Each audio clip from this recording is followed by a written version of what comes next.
everyone. Happy July, happy sunny Wednesday. So happy to see all of you today. Welcome you joining today's class, Black Belt Negotiating. I'm Pauline Lam from Cotai Realty, your 2021 co-chair, Education Committee, Western Gabriel Valley Realtors. A friendly reminder, all participants will be muted, and should you have any questions, please enter it into the chat box. Speaker will answer your question during the Q&A section. This section is being recorded and will be available on the YouTube channel, Western Gabriel Valley Realtors. Now I'm so glad to invite Jeff Huang, our Education Committee member, to introduce our very special speaker today, national speaker, Dr. Michael Sun Lee. Jeff, please. Thank you, Pauline. Good morning, everyone. My name is Jeff Huang from eXp Realty.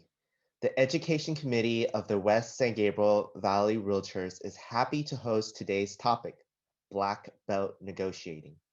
Our guest speaker for today is Michael Sun Lee. Michael is a real estate professional and negotiator for over 3 decades.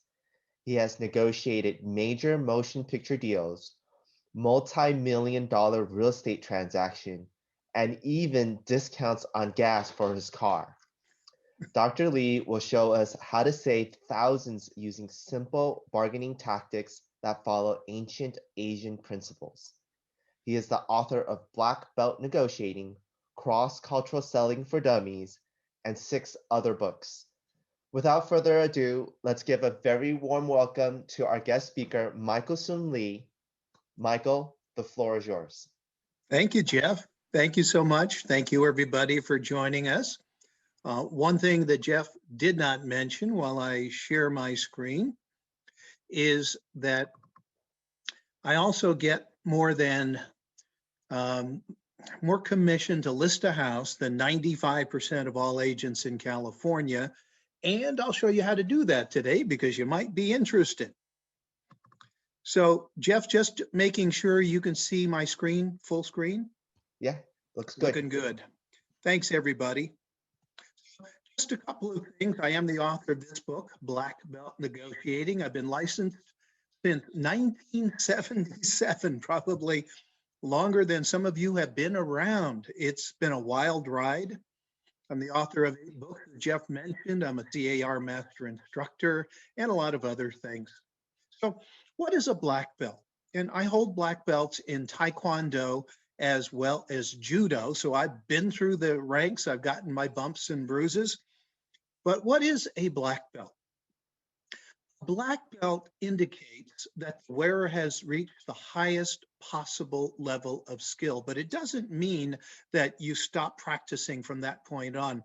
There are many levels of black belt, and even if you reach the top level of being a black belt, you still keep practicing, and we'll talk about that.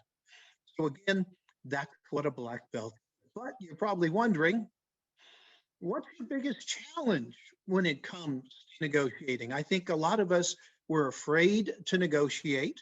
We'll talk about why that is. We're afraid to lose.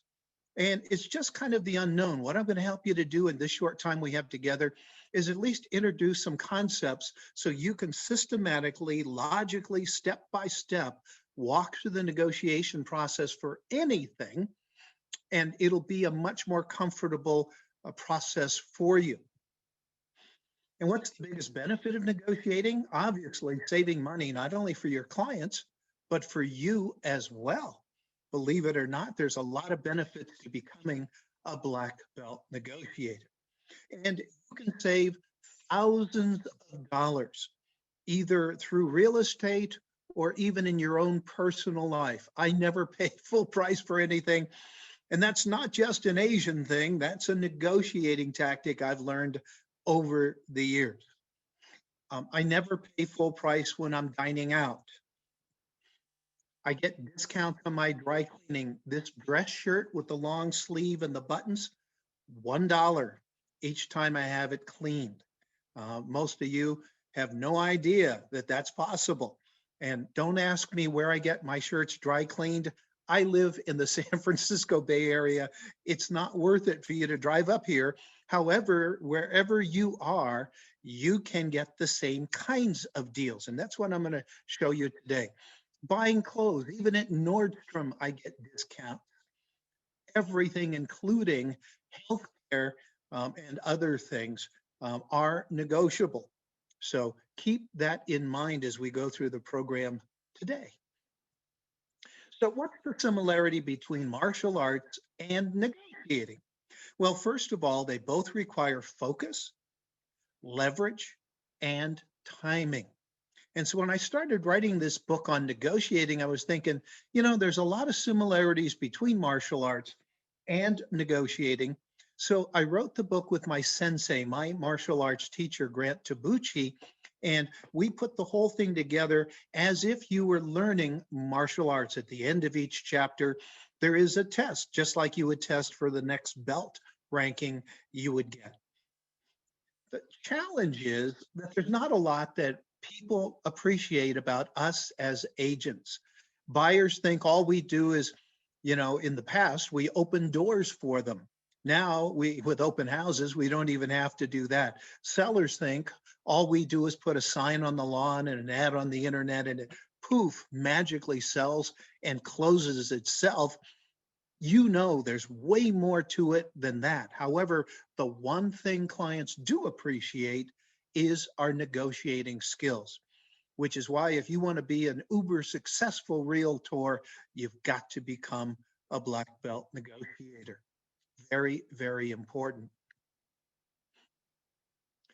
So there are some mistakes that we make when we're just getting started out, whether it be in martial arts or whether it be in negotiating.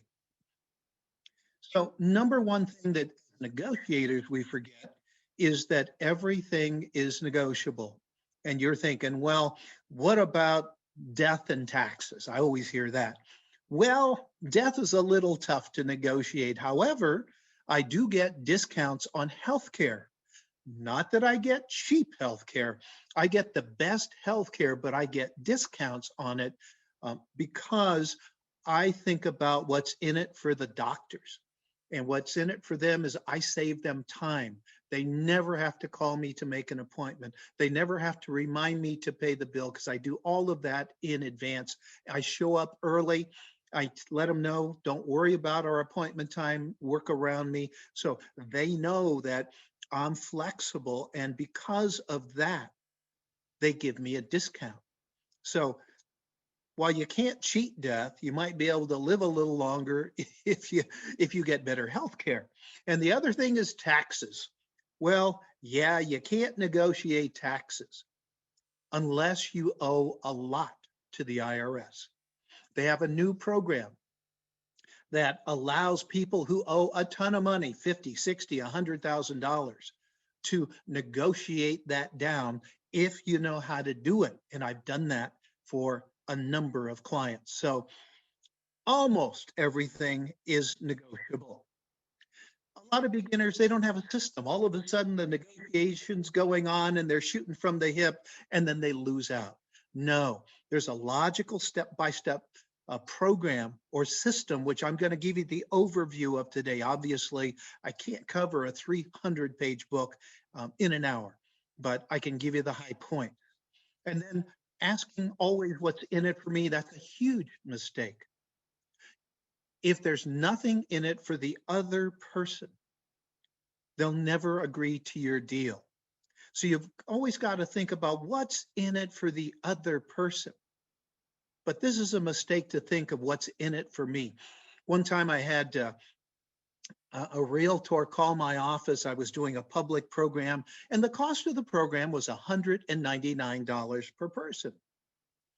And they called into my office and said to my staff, well, I want to attend Michael's negotiating class. And they said, great, we'll sign you up. He said, but I'm not paying $199.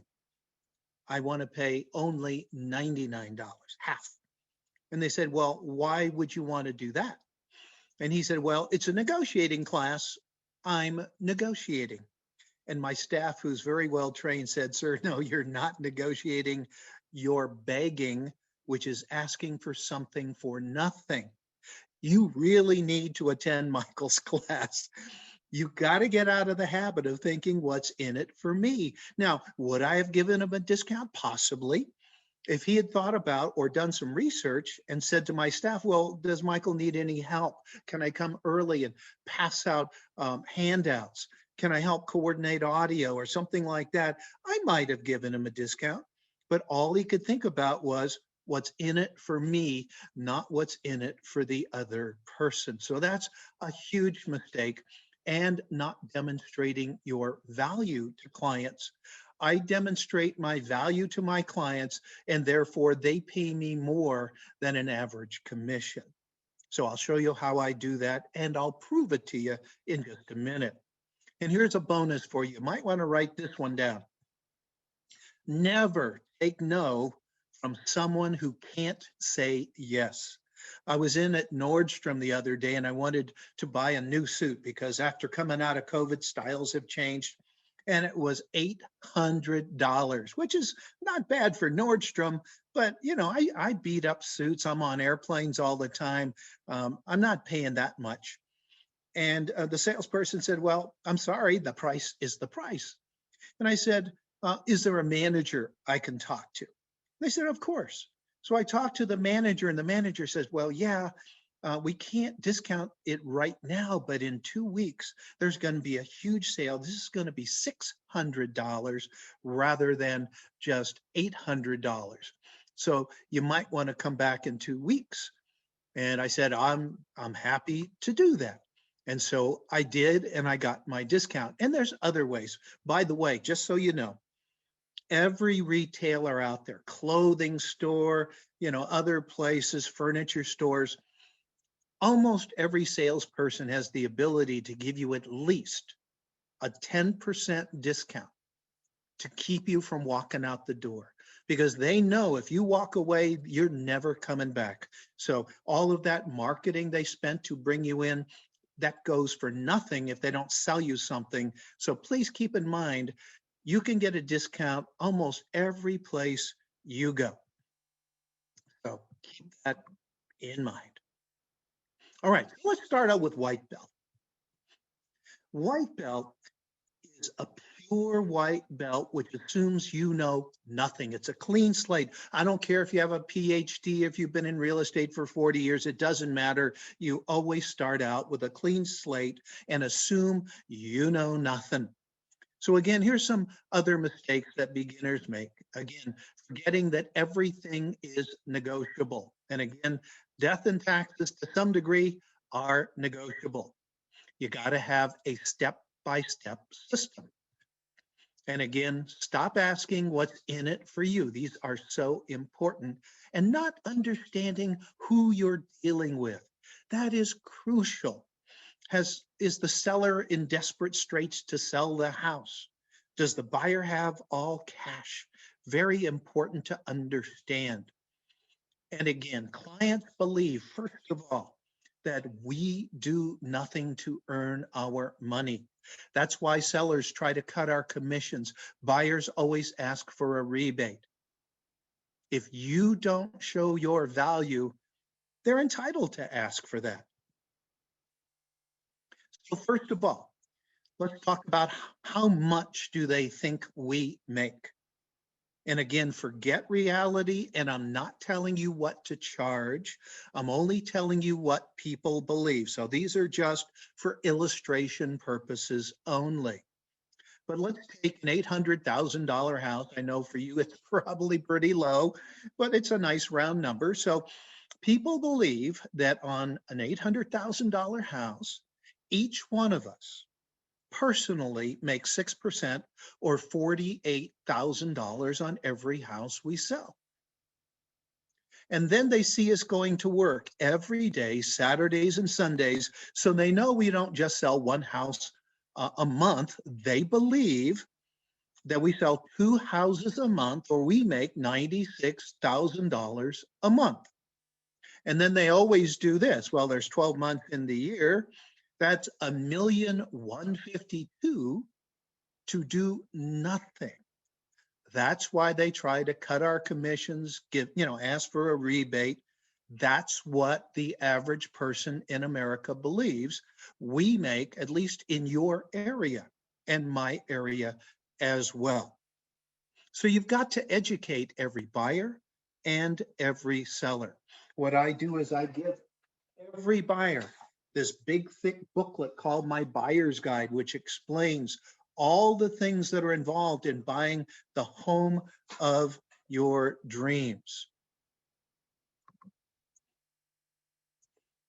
Sellers, they get this huge book with a CMA in it, which is all the things I do to market a home. Okay. And it includes the CMA.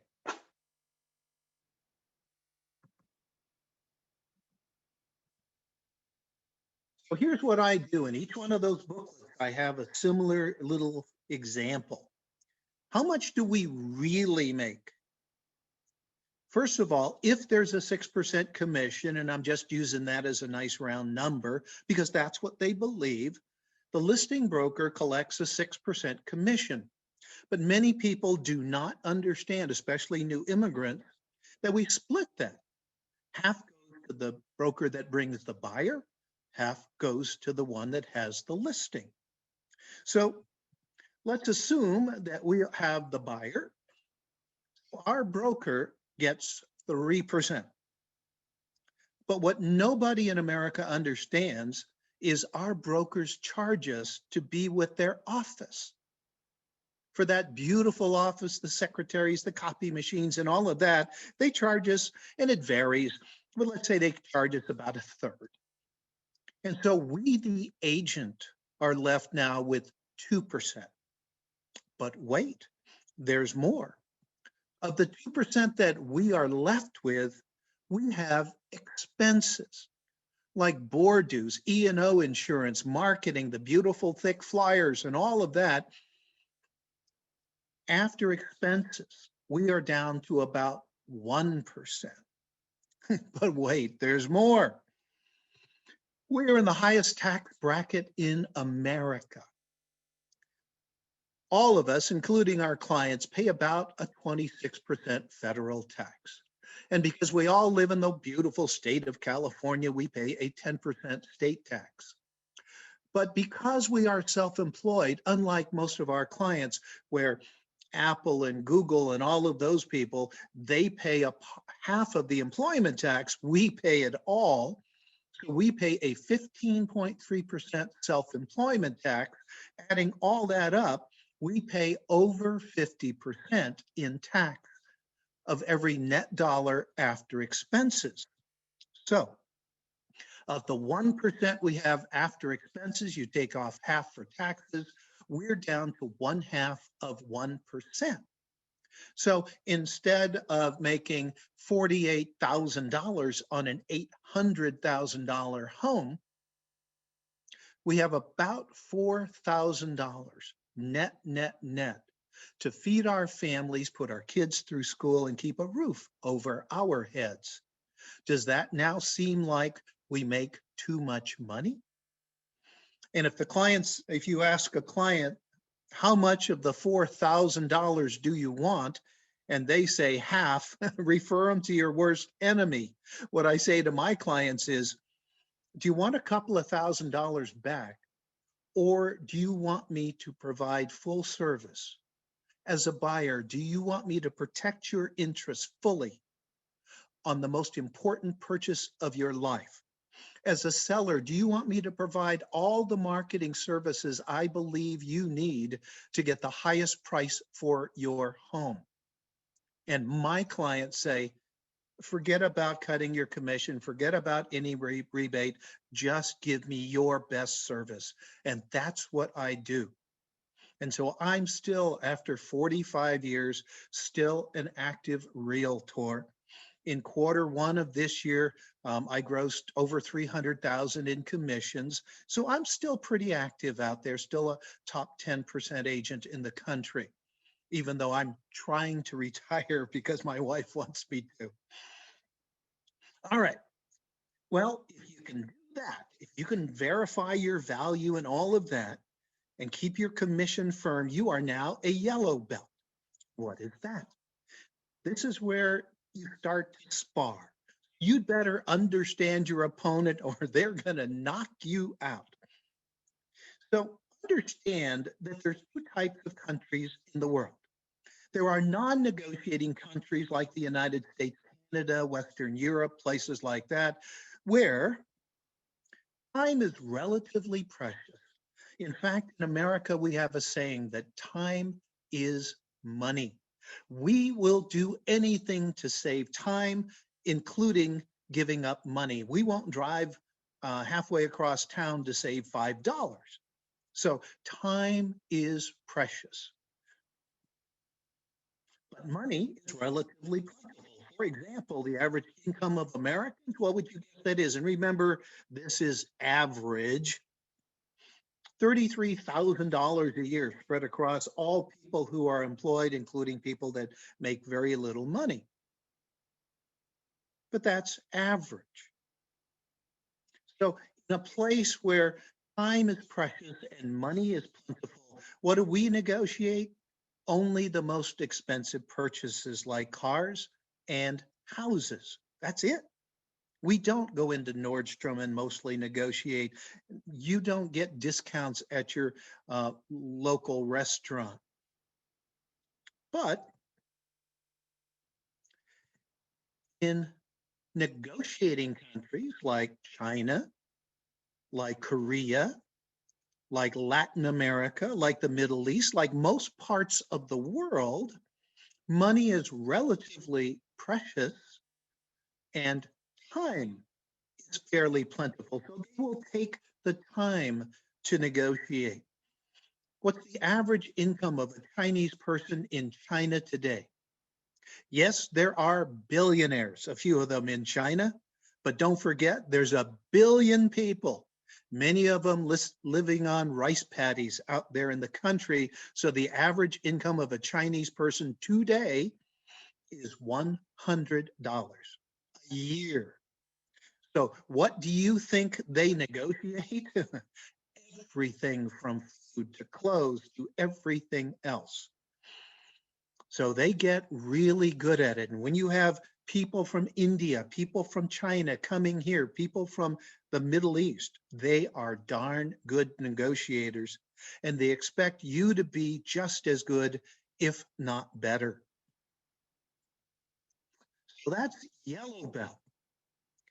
They start low. So for example, you're walking through a beautiful home that's $1.5 million, $1.2 million. And let's say it's $1.5 million, it's a beautiful home. And they might say to you, do you think the owner would take $1 million flat? Nobody other than a great negotiator would have the guts to make such a ridiculous offer, especially in this hot market. But they don't want to overpay. The thing that good negotiators never want to hear when they start negotiating is they make an offer, ridiculously low offer, and the other person says, okay, they want to shoot themselves because now they feel like they paid too much and they will try to kill the deal. Because recognize, if they make a low offer, they don't expect you to accept it. They expect you to negotiate. So they don't expect you to accept it, and they don't want you to accept it. Let's say you've got a car, a used car, you're selling for $25,000. It's beautiful. It's in pristine condition. The blue book says 30. You're selling it for $25,000. And then a good negotiator said, would you take 20? Well, you've got a great deal on another car. If you just had 20 grand, that'd be enough to get you into the car of your dreams that you can get a deal on right now, but you've got to make a deal now. And you say, well, you know, I know I'm asking 25. It was already a good deal at 25, but 20, I'll take it. Now, what is your opponent thinking? There must be something wrong with the car, and I could have done better. They're going to kill your deal as fast as they can. So they don't want you to accept it, and they don't expect you to accept it, but you do need to begin negotiating. That's fine. Find out if there are any deadlines. Is there a deadline for offers? Will they take preemptives? What are the consequences if negotiations fail? The seller, are they going to miss out on the only buyer they've got? That still does happen in this market. Will your buyer, if prices are going up, will they be priced out of the market? Should they make a better offer? And how motivated is each side? That's why I'm always talking. If I'm working with a buyer, I talk to the listing agent. Why is the seller selling? Well, do they need a rent back? Uh, what's your best comp? How motivated is the seller? And how far apart are we? Sometimes in this market with multiple offers, the only thing that you and the seller agree on is the address of the property. You're just so far away. Maybe you shouldn't even bother to write up the offer. I'll write up one low offer for a new client just so they understand the market. But if they keep making low offers, what's the point? Let them waste somebody else's time. Okay, so if you can do that, you get to move up to Greenbelt. Greenbelt is a much more advanced level. And by the way, most people never make it to Greenbelt. They do white belt, they do yellow belt, then they get, they see how far it is to go and they lose the discipline, they quit. You've got to be disciplined to become a great negotiator. So this is when you really start sparring with your opponent. And so if you start sparring and they go, yeah, and you go, ah, you're going to lose real fast. So never be afraid to negotiate. In martial arts, you're never afraid to get hit. Why do we fear negotiations? Because we're afraid to lose. But recognize if the other person says no, are you any worse off than you were before? No. I work with a lot of flippers. They make ridiculously low offers. Do you know how many no's I hear every single day? I just heard one this morning. It's okay. At least we can cross that one off the list. It's okay. But you've got to make a decision. What price are you going to offer? What price are you going to accept? You could make a mistake. Yeah, that's possible. But if you've done your homework, if you're a listing agent and you know what properties are worth, I mean, the buyers determine what it's worth. And if you're working with buyers, you've done your CMA, you know what other buyers are paying. So if you make a mistake, if they overpay for the property, it probably isn't going to be by much. And possibly the outcome is uncertain. Well, actually, there's only three outcomes. They could accept it, they could reject it, or they could counteroffer you. That's in real estate, that's pretty much it. How do you reduce anxiety? Number one, breathe. Take your time, do your homework, but be relaxed. We learn in martial arts, the only way to be quick is not to be tighten up and try and hit them as hard as you can. You want to be as flexible as possible so you can block, kick, punch fast. The only way you can do that is to be relaxed. So how do you be relaxed? Prepare. I'll show you how to do that in just a second and have a system. You've already seen 2 steps of the system, and now we're into this next part of the system here. System. For example, how do you increase your leverage in a multiple offer situation? Number one, make sure that not only are your buyers pre-approved, but they're fully underwritten on their loan. It only takes an hour to get a pre-approval letter from a loan officer, but that deal could still fall apart when it gets to the underwriter. So I want my clients to take the time to submit their full package to the underwriter, and the underwriter then signs a letter saying, these people are fully approved. You do not need a loan contingency. The other way to increase your leverage is to get rid of the appraisal contingency. All of my clients want to put 20% down, but many of them, that leaves them with no cash to make up the difference between the appraised price and the purchase price. If there's a gap, the seller is not going to lower their price, so the buyer's got to make up the difference in cash. So sometimes what I do is I'll have my clients readjust their financing. Instead of 80% loan, they get a 90% loan if they qualify, and that leaves them with 10% more cash so they can make up the difference between their purchase price and where the appraised price comes in. That eliminates the appraisal contingency, at least to a level. And then hopefully you can release the inspection contingency. Hopefully the seller has done their homework and gotten a pest control report, a home inspection, and at least a roof report by reputable companies. So you can say, these are the companies I would have hired. Have a look at them. Let's go through them in detail. If you're happy with them, if you want to release the loan, the inspection contingency, then you're welcome to do that. So that's how you increase your leverage in a multiple offer situation. The other thing you want to do is spy on your opponent, as we talked about before. You want to know, especially if you're now going out of your own dojo, your own school, and you're fighting against other people from other schools, you could get hurt. So what I used to do is I would, if I knew I was going to fight somebody, I'd find out when were they going to be practicing. I'd go over to their dojo, I'd bring a sandwich, I'd watch them practicing. Are they right-handed or left-handed? Do they prefer punching or kicking? How's their blocking technique? And most important of all, how quick are they and what's their stamina? How do you get information on your buyer? Obviously, you ask them a number of questions. How long have you been looking? How many offers have you made? What happened? Have you been pre-approved? And more importantly, have you been fully underwritten? So those are the kinds of pieces of information that I want to get on my buyers. And again, I ask them a whole list of questions. And if I'm a listing agent, I'll ask the same questions of the agent for the buyer. For sellers, same questions.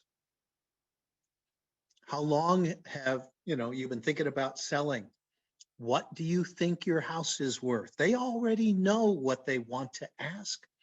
I want to be sure that whatever price they have in their heads, that it's realistic, because even in this market, properties do expire, as you know. I've had one seller, has a beautiful home. He's totally unrealistic. His house has been on the market, I know you won't believe this, for 7 years with 7 different really good agents.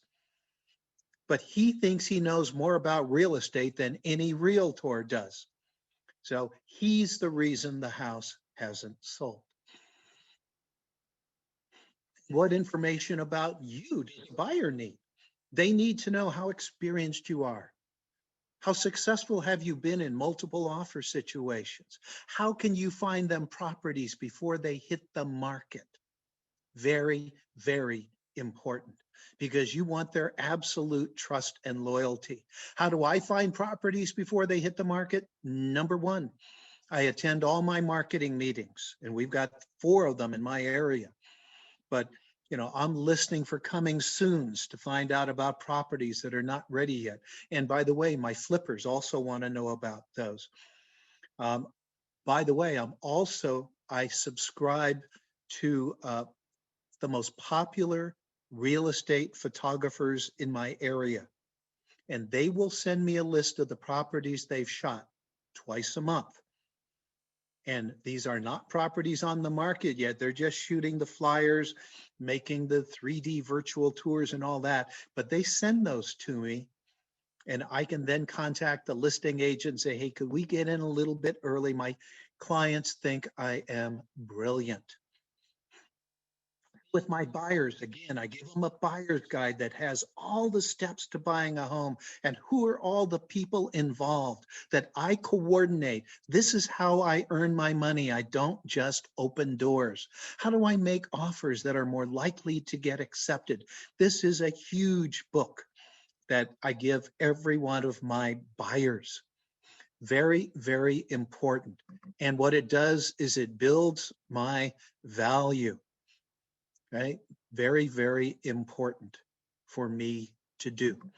But in my guide, because they think we do virtually nothing to earn our money, because I want every buyer to sign a buyer broker agreement that guarantees their loyalty to me. That's the whole purpose of my guide. So in my guide, I want to show that I'm working hard for them. So what I do, I will put a list of how I earn my money behind the scenes when I'm not with them. I provide them with disclosures. I just help them with the loan. And my list goes on and on and on. And I do this in writing so I can flip through it page after page after page after page. It goes on for 12 pages to give them 151 things I do to earn my money. This is why they should pay me to purchase a home for them. And this is why they should sign the buyer broker agreement. If they want to cut my commission, they want a rebate, how many of these would you be willing to cut out? Can I provide your interests if I cut a third of them out? No, I can't, and I won't do that. Maybe I can find you an agent who will cut their services, and maybe they can offer you a rebate. But do you want a couple of $1,000, or do you want full protection from me? So that's what I do for my buyers. I'll show you what I do for my sellers in just a moment. But how do you get them to sign the buyer broker agreement? You've got to always be thinking what's in it for them to sign the buyer broker, not what's in it for you. Yeah, you want their loyalty, but they won't sign it because of that. What's in it for them?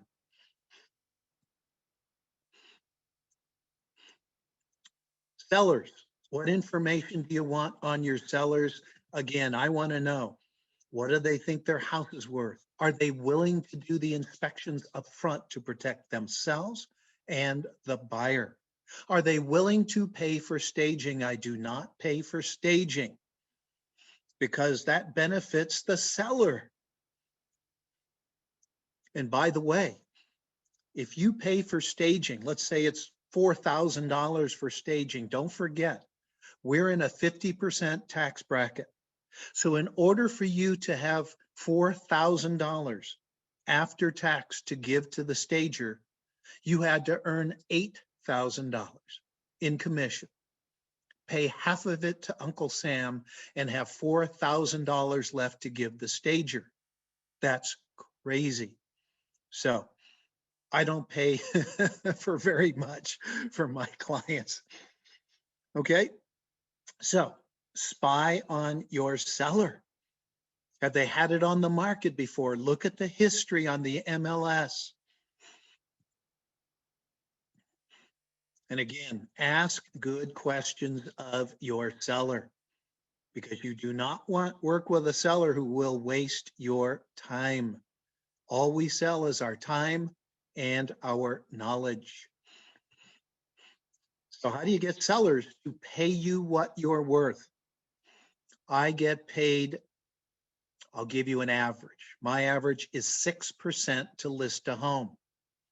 How many times do you get paid 6%? I'm not telling you what to charge, but by being paid 6%, I can give my clients stellar service. I have the time to really go out of the way for my clients and to blow them away with the things that I do. But if I did it for 4%, I'd be running around like a nut trying to close deal after deal so I could make as much as somebody else who is getting paid 6%. Your choice. But how do you prove your value? I give clients a list of what I do to earn my money for sellers, totally different list than my list for buyers. So again, big, thick book, has the CMA, has all the people involved. What's my unique marketing plan? But again, here's my list of over 150 things I do to sell a house. And it goes on and on and on and on and on. And if a seller wants to cut my commission, I say, okay, pick 20 or 30 of these that you'd be willing to do yourself, and we can talk about cutting your commission. And they look at the list and their eyes glaze over and they say, no, no, no, you're the realtor, you do those things. And my answer to them is, if you want me to do what I believe it takes to sell your home for the highest amount of money, then you pay me what I'm worth. If you want to pay less, I'll find you an agent who does less, and maybe they could save you some money, but that's not me. I do 100% full service and I get paid for it. Do I? Here's a few of my listings over the last couple of years. If you look at the yellow highlight, comp selling office, that's the commission we pay to the agent who brings the buyer. How many times do you see that? 3%. I convince them that that will help to bring more agents, and it does. By the way, I get paid the same. So again, I get paid more than 95% of all agents in this state to list a house so I can spend more time with my clients and really do a great job for them. Does it work? Yeah, it works. 1.85 million doesn't matter. Little tiny condo doesn't matter. Does it still work in today's market? Some of these are a few years old. I'm trying to show you I do this year after year after year after year. Here's one that closed this year. Here's one that closed last month. Oh, sorry, closed this month. Yes, it still works if you know how to negotiate. That's black belt negotiating. And I know what you're thinking. Can I have your lists? Yeah, you can, but it took me years to develop these lists, so you could purchase them. I put them all in my manual called Defending Your Commission. It comes with the seller's guide, a different buyer's guide, an expired listing guide, and a for sale by owner guide. Comes with all of those in a Word format electronically, so you can change them. You have a license to change them, add to the list, subtract from the list. It also comes with a 2-hour audio download of my program called Defending Your Commission. Normally at NAR, at the convention, we sell them all day long. This is the hottest selling manual or book at NAR. Retails for $129.95. If you're interested, today only, $99.95. Use the discount code SAVE30. Email me at michaelsundley@gmail. I'll send you a list of my educational products, including this, my book called Black Belt Negotiating, and a few other things if you're interested. Don't forget, Uncle Sam is paying half of it. So basically after taxes, it's less than $50 to you, but your choice. But I hope that helps you. All right, now you can move up to red belt. This is when you really get good. So always build a relationship with the listing agent if you're working with your buyers. You've got to be able to be competitive in a multiple offers situation. If you can, I think we're going to get back to this, presenting offers in person. It gives you a huge advantage. Prior to COVID, I presented 85% of all my offers in person, and that really helped because they can see how competent you are. They can feel your personality, but always compliment your opponent. I don't care what the house looks like. Always tell the seller, you know, it's a great house. It looks good, whatever you want, you know. So always compliment your opponent. Tell your listing agent how great it looks. Find out what problem the seller is trying to solve, the buyer is trying to solve, because people will pay anything to have pain relieved. They don't pay to feel good. What's the problem they're trying to solve? A lot of my sellers have accumulated 30 years of crap and they have no idea what to do with it. I give them a timeline week by week of what we've got to do and what it's going to cost. Share information with the seller, listen. Right now, we do it mostly on the internet. We do it by email, but try and find out in advance, what's the seller's limitations? Do they need a rent back? Anything like that. Folks, start sparring, start throwing numbers out there. My buyer's thinking about, what do you think, before you make the offer? The other thing I want to know is, how many disclosures have been downloaded? In my area, for every 4 or 5 disclosures downloaded, you're likely to get 1 or 2 offers, depending on the price range. And every 1 offer over, in multiple offer situations over 1 or 2, you're going to have to raise your price $25,000 to $50,000 over the asking price. But when you're sparring, when you're negotiating, you always ask for more than you expect to get. You imply flexibility. What does that mean? Don't ever take a take it or leave it attitude. Okay? Because that means I'm totally out of ideas. Set a tone of urgency. My buyer's looking at other properties. Please respond right away. Okay? For sellers, please get your offer in. We may get a preemptive. Pace your opponent. If the listing agent is very high energy, get your energy up. If they're more laid back, bring your energy in. If they're very explicit and precise on email, try to be very focused. If they like to tell stories, tell your own stories. Pace your opponent.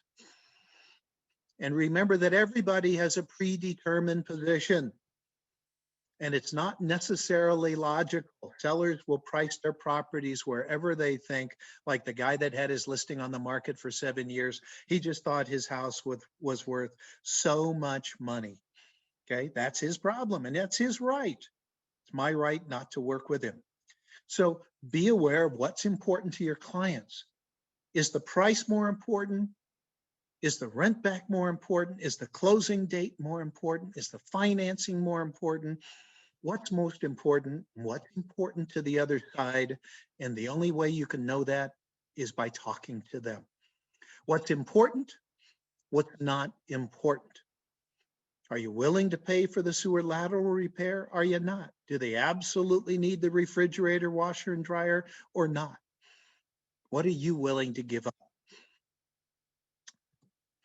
And then where can you be flexible? That's where the real negotiating takes place, not over price. Let them know you have options. Buyers are always looking at other properties.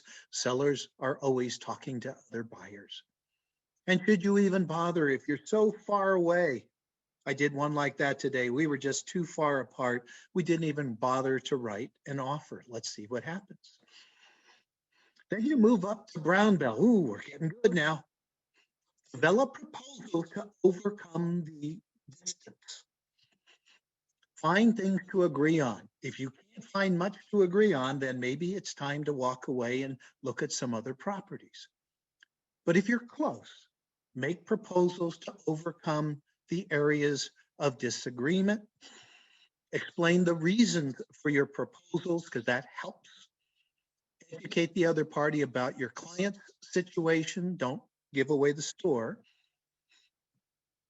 But also always flinch at proposals.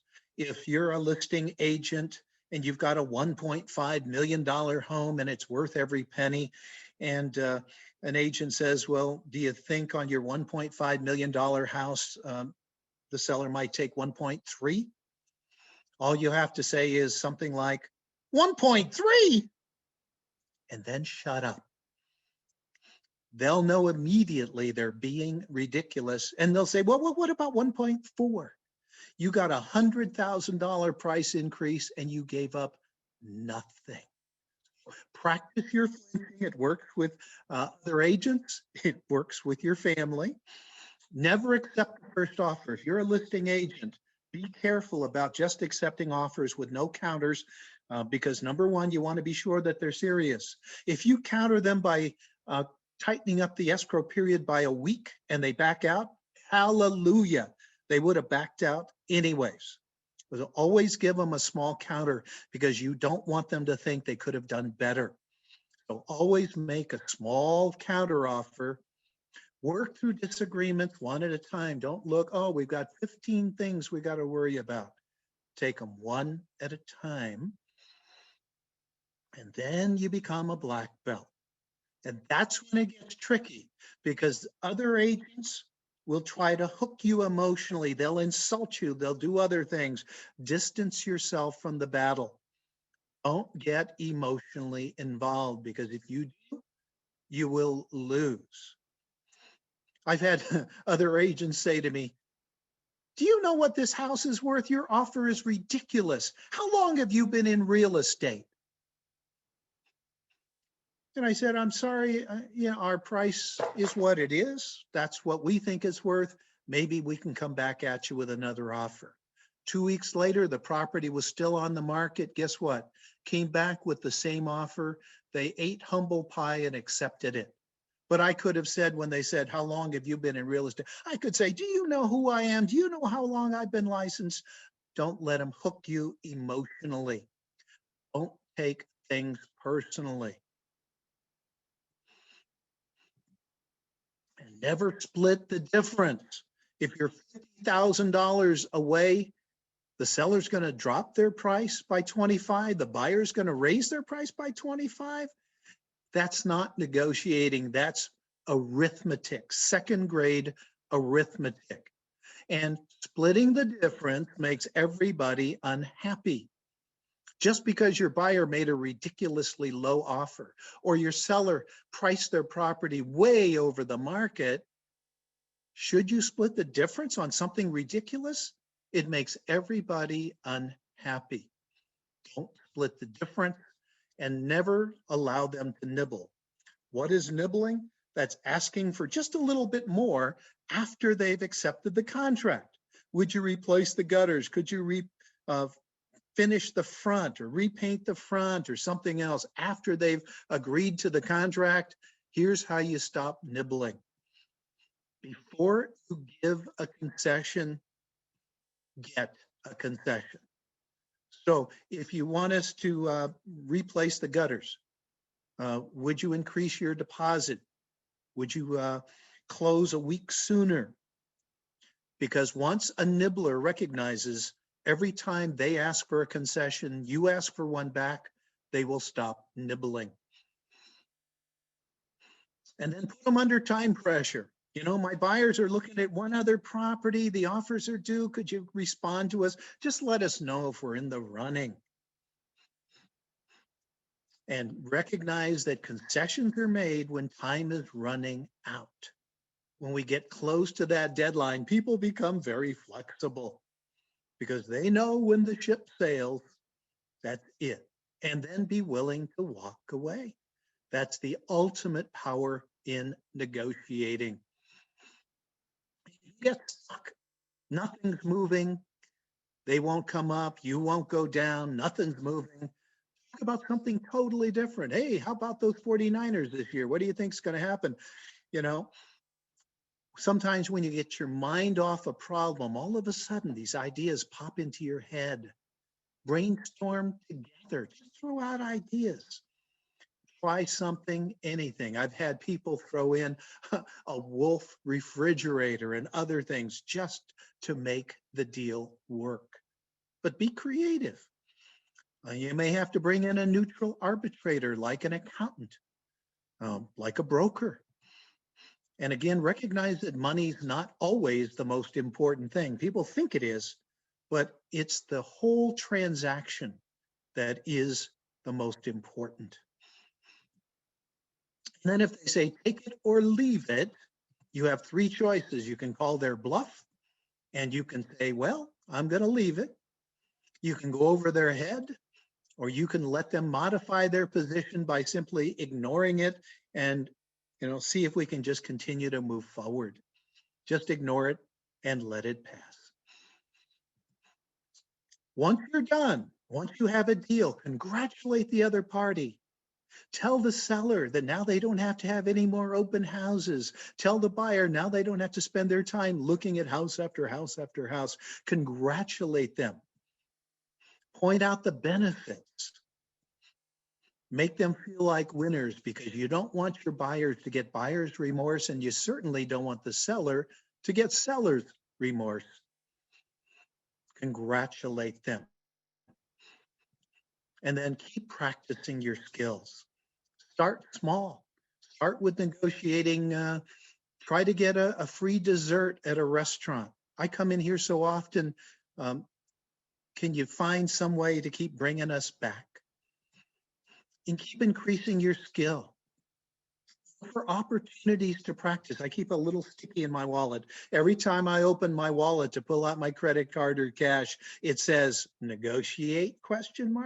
I'll see if I can get something extra thrown in.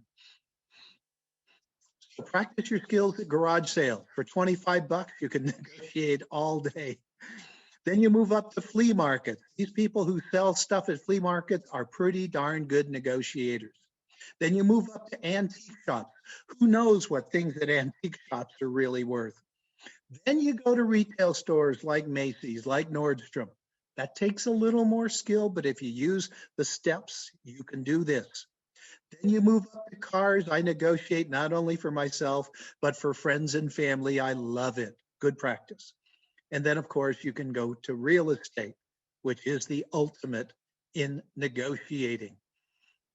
So keep testing your skills, keep practicing, and never be afraid to negotiate.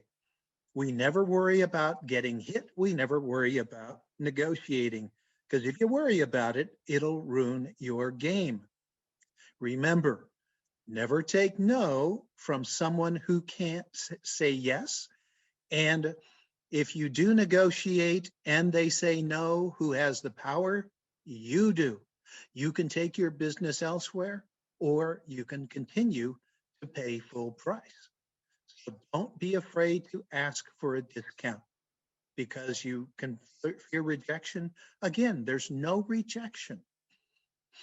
If you don't ask, the answer is always no.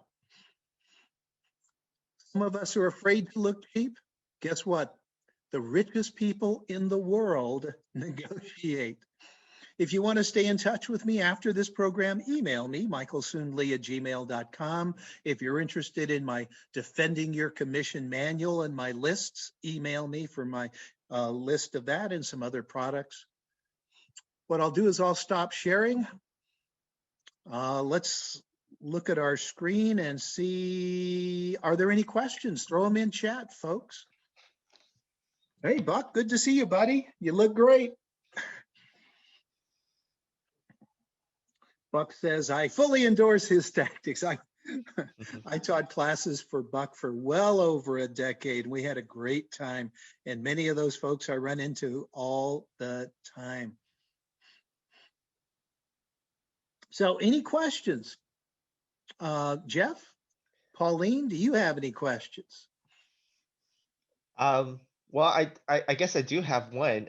So Sure. Can you share with us again how you negotiated with for gas for your car? Okay, so remember the system. Do your homework first. And I figured out, how does gasoline work? And they have an allotment every single month. At the end of the month, that's when you buy your gas, because that's when they're trying to meet their allotment. I got together, and so I increased my leverage by getting together with some other realtors. My little 20 gallons isn't going to make any difference, but 150 to 200 gallons makes a huge difference to them. So if I get together with a couple of other 5 realtors that are friends of mine, we always go same time, same gas station, and they give us a discount. So again, it's following the system. Spy on your opponent. what's in it for the other person. Gas stations want to meet their allotment because their profit margin goes up. What other questions do you have? Anything, Jeff? I think you've answered all of our questions. Yeah. Thank you so much. I hope more people in this state will charge a little more money than what I see in my area as the quote unquote average. And people are amazed. I mean, how do you offer 3%? I said, look at my listings. I always offer 3% to the agent who brings the buyer, and I get the same or more depending on how complex the transaction is. But I blow my clients away with service. And then I have no competition because nobody offers the service I have. Look at my reviews on Zillow. Look at my videos on my website, tryvalleyexpert.com. I'll put it into the chat box. But, you know, very important, you know, I have lots of videos of my clients saying how great I am, but they're video, they're not written testimonials.